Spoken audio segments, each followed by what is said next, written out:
đau mòn. Trường em mùa thu bay trên trời sao, có ai chưa bên mong đời mình, nỗi đau mù lấp trên tuổi thơ. Phố vắng hoang vu từ lúc em đi, rồi trong mưa gió biết ai vô về. Bàn tay nào đưa em trong làng vui, bằng những tiếng chia nó thì thầm cho ngày tháng ưu phiền em quên.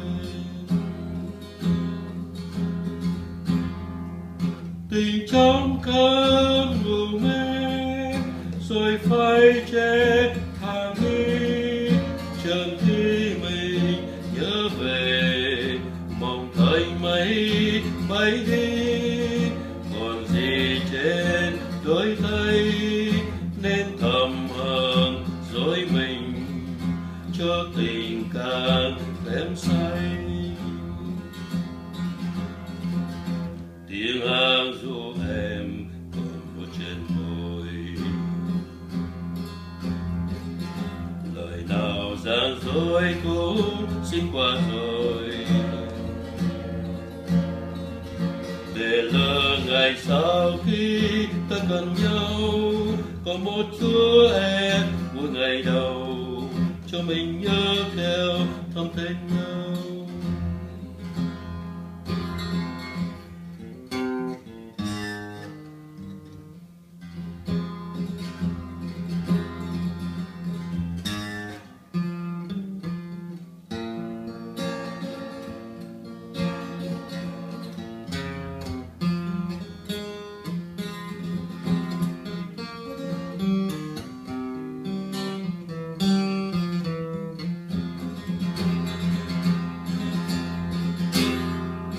Tình trong cơn ngục mê rồi phai che hàng mi, chợt khi mình nhớ về mong thấy mây bay đi, còn gì trên đôi tay nên thầm hờn dối mình cho tình càng thêm say. Tiếng hát ru em còn ở trên môi, lời nào gian dối cũng xin qua rồi, để lỡ ngày sau khi ta gần nhau, có một chúa em của ngày đầu cho mình nhớ theo không tên nhau.